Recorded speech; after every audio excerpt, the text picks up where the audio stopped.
Hello student.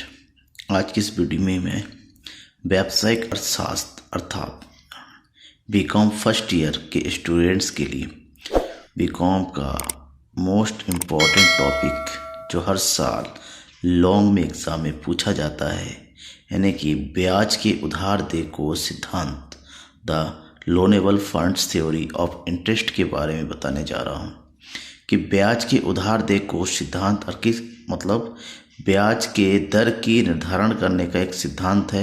वो सिद्धांत है क्या, वो किस प्रकार से निर्धारित होता है इस सिद्धांत के अंतर्गत ब्याज दर, तो आज हम इसके बारे में समझेंगे। मैं हूं नकुल सर और आप देख रहे थे इकोनॉमिक्स गुरु एंड ढाली। बीकॉम फर्स्ट ईयर से रिलेटेड जो इकोनॉमिक्स है उसका फुल वीडियो आपको मेरे इस चैनल में मिलने वाला है, तो सब्सक्राइब कर लीजिएगा और बने रहिएगा मेरे इस चैनल के साथ ताकि आपके बीकॉम फर्स्ट ईयर की इकोनॉमिक्स की पूरी तैयारी हो सके। तो सबसे पहले हम ब्याज के उधार दे को सिद्धांत की अगर बात करते हैं, इसे ब्याज दर निर्धारण का ऋण अथवा नव संस्थापित सिद्धांत भी कहा जाता है, जिसका प्रतिपादन सर्वप्रथम नट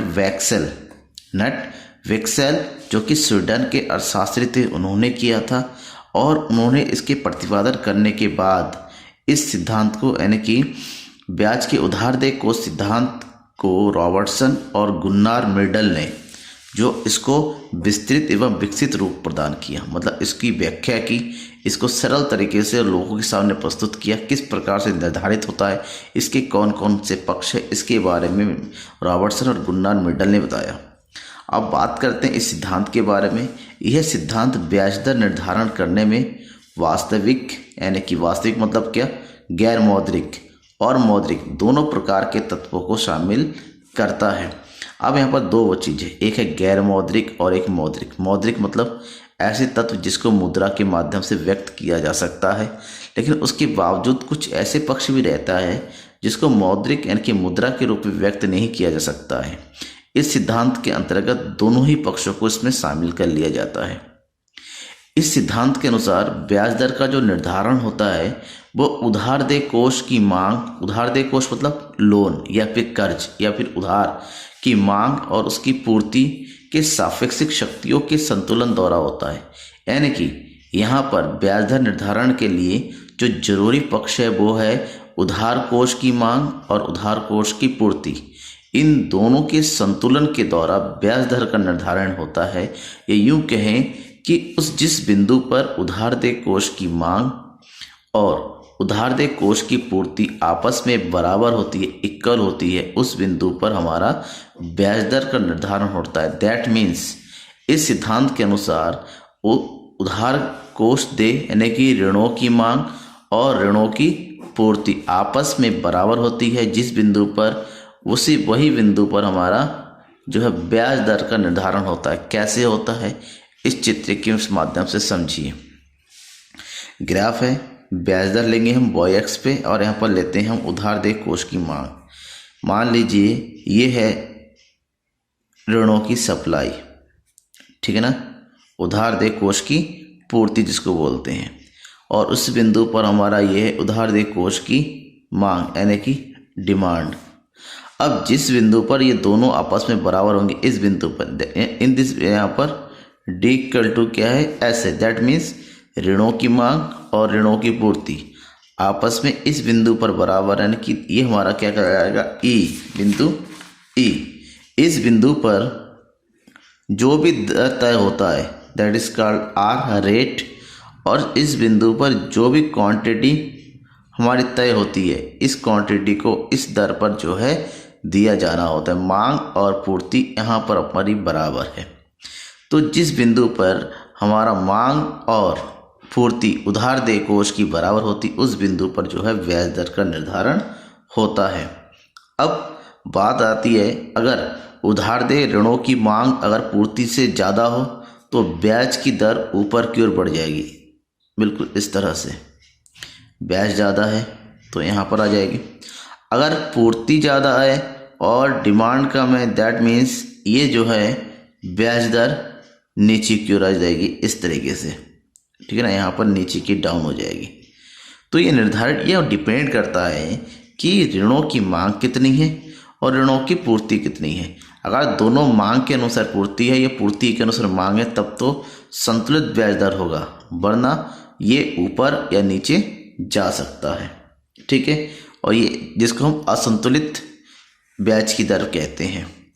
तो इसको प्रोफेसर वॉवर के ने शो किया था छोटे से स्टेटमेंट में, एक समीकरण में, कि जिस बिंदु पर मांग पक्ष यानी कि ये हो गया आपका मांग पक्ष, दूसरा हो गया पूर्ति पक्ष, आपस में बराबर। अब बात करते हैं प्रोफेसर वॉवर के अनुसार मांग पक्ष में कौन कौन सी चीज शामिल होती है, that is I, C, G and H, और पूर्ति पक्ष में S, D I, D H और B M. I for investment, C for consumption, G for government और एच फॉर होर्डिंग। उसी प्रकार से पूर्ति पक्ष में हो गया S, S for saving, D I for disinvestment, D H for dishoarding और B M for banking money. अब इसको समझते हैं मांग पक्ष और पूर्ति पक्ष को अच्छे से। ठीक है, मांग पक्ष में जो शामिल होती है, चार चीज़ें शामिल होती हैं कि उधार देय कोषों की मांग क्यों की जाती है। उधार देय कोषों की सबसे पहली मांग तो होती है इन्वेस्टमेंट के लिए, आई इन्वेस्टमेंट के लिए। ठीक है, इस उद्देश्य के लिए मांग व्यापारियों और उत्पादकों के द्वारा की जाती है।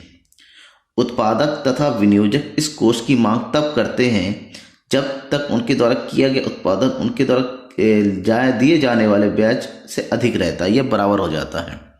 यानी कि ये तब तक जब उनको लगता है कि उनका ब्याज दर ज़्यादा हो रहा है, ये बराबर हो रहा है, तब वहाँ पर मांग कम कर देंगे, अन्यथा वो विनियोग के लिए ऋणों की मांग करते रहते हैं। दूसरा पक्ष उपभोग, लोगों के कंजप्शन के लिए यानी कि सी, ठीक है ना, अपने खुद के उपभोग के लिए भी अपने आय का एक बड़ा भाग उपभोग करते हैं, और कभी कभी उपभोग बढ़ने से जो है ऋण लेने की आवश्यकता भी पड़ जाती है। टिकाऊ वस्तु खरीदने, जैसे किसी ने कार लिया तो कार खरीदने के लिए लोन लेना पड़ता है, घर बनाने के लिए लोन लेना पड़ता है, तो यहाँ पर लोन की मांग या फिर उधार की मांग बढ़ जाती है। सरकार के द्वारा विकास के कार्य को करने के लिए ऋणों की आवश्यकता पड़ती है। ऋण लिया जाता है जब उनकी सरकार की आय से तुलना में व्यय अधिक हो जाता है, तो यहाँ पर सरकार के द्वारा जो युद्ध, बाढ़ की स्थिति से निपटने के लिए या फिर यूके इमरजेंसी की समय में जो है लोन लेने की आवश्यकता पड़ती है। नेक्स्ट, संचय या तरलता प्रदान करने के लिए। ठीक है, व्यक्तियों में तरलता पसंद के गुण पाया जाता है और इस कारण ये मुद्रा में निष्क्रिय रूप में पास रखने के लिए भी इन कोषों की मांग करते हैं।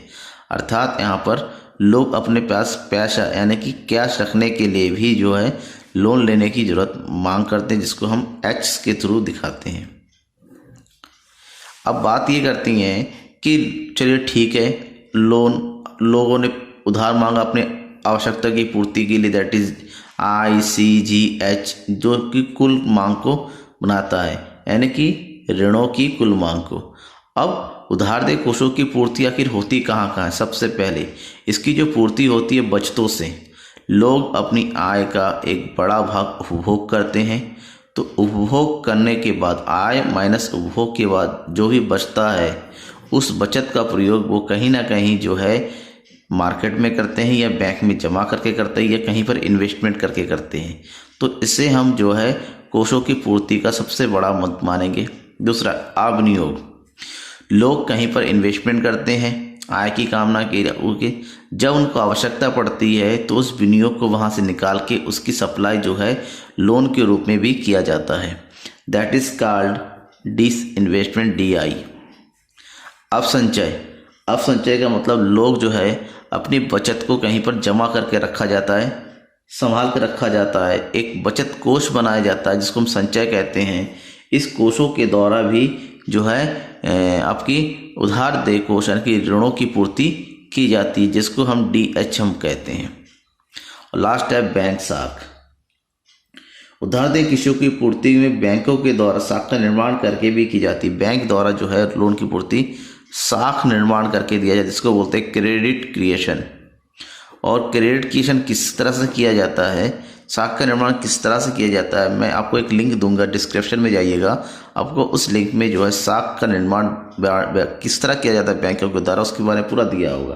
तो इन चार मदों में जो है 4 मदों के द्वारा उधार देय कोषों की पूर्ति होती है, जिसका प्रयोग जो है इस प्रकार डिमांड में किया जाता है। यानी कि जहाँ पर डिमांड और ये जो सप्लाई होता है that is S equal to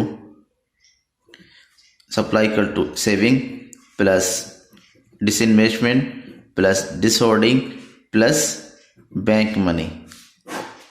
ठीक है, और ऐसे में डी इक्वल टू एस जहाँ पर होगा वहीं पर जो है ब्याज दर का निर्धारण होता है।